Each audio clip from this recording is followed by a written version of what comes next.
have so many students across our companies, and the first thing they always ask is, "Oh my gosh, you all have written so many books. How do we get started? Like, I want to do just that." And you're right when we're actually talking about what do they have, because they have a passion, they have a desire to write a book, and all these things are great. But so tell us a little bit about, what do you mean by an author platform? Yeah, so an author platform is, you can usually swatch it out for an audience, honestly. And it pertains to, for entrepreneurs. I'm going to speak only to entrepreneurs because I assume that's who's watching this. Subject matter experts are slightly different, but in general, entrepreneurs or coaches, you need email list, you need social media. It doesn't have to be huge. It doesn't have to be like 100,000, but you need to be present on social media. Otherwise, people are going to be like, what's she up to, right? Email list, social media, speaking, press, often, not always. So, getting featured in Business Insider, or writing for Forbes, or writing for Entrepreneur, or, just even getting local press, local walk and talk on your local TV shows. Those are great too. Any of that, like publicity, press, and just a proof of concept that people are ready to buy your book and that you can sell something. So that's the biggest thing, I think, for me, is that when I see people come to me who don't have an author platform, their idea isn't proven out yet. They don't know if anybody could buy it. And they also don't have unique intellectual property around it. So, for example, coaches, we see a lot of coaches coming to me and they say, "Oh, limiting beliefs are so huge for my people. I want to write a book about limiting beliefs." Not only has that book already been written, like the word is out about limiting beliefs, but then the second thing is that you need some kind of like IP around it. One of the coaches we work with calls it mind trash. Another one calls it mind fuckery. Another one calls it blocks. There's different ways of creating intellectual property around your ideas and your content. But without that, then you end up sort of in the same soup or the same stew as other people. And that publisher's not ever going to jump at that.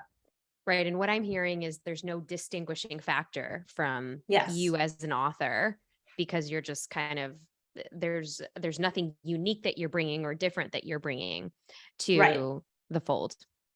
Yes, exactly.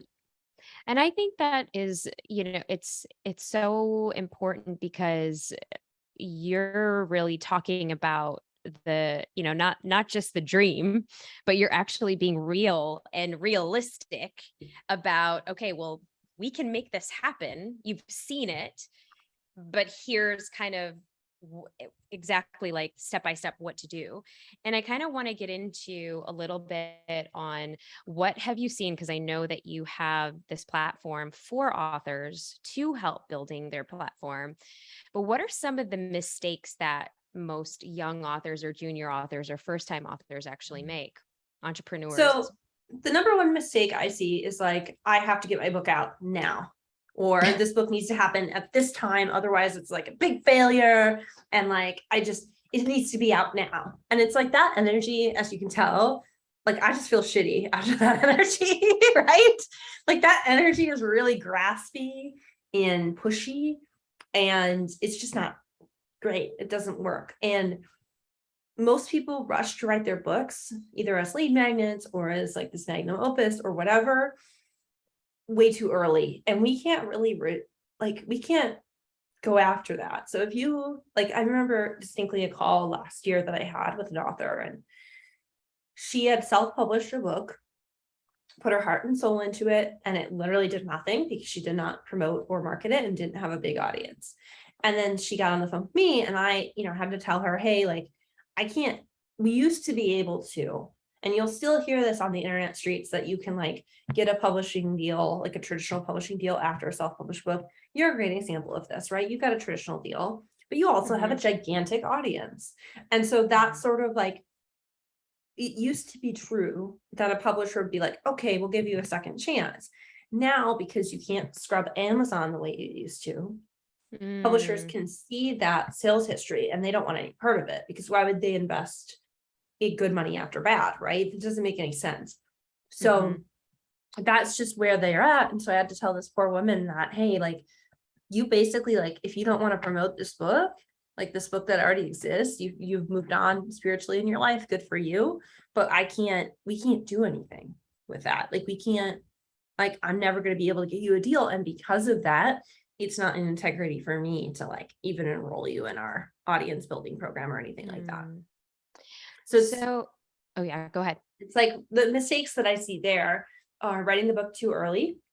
And then Or also writing like, the full book too early, you're saying. yeah, and attaching like arbitrary timelines. And the Mhm. third thing I see is not building an audience first, because you don't know what you don't know. And so you might realize that, hey, like people don't get this. Like, hi. I remember when I started marketing my business, I started talking about platforms and everyone's like, what the fuck's that? Right. And so I was like, oh, I need to like step this way back because I'm like a PhD in publishing and everybody else is in elementary school. And that's not to say everybody else in elementary school is like dumb or stupid or anything like that. It's just more of like, oh, I need to break it down to that level and then bring them up to my level versus meet them where they are versus trying to like bowl them over. And I feel like a lot of authors do that as well in terms of not marketing their audience. They think somehow a book is going to magically like build them an audience when that's not the case. See you next time at the Brave Table.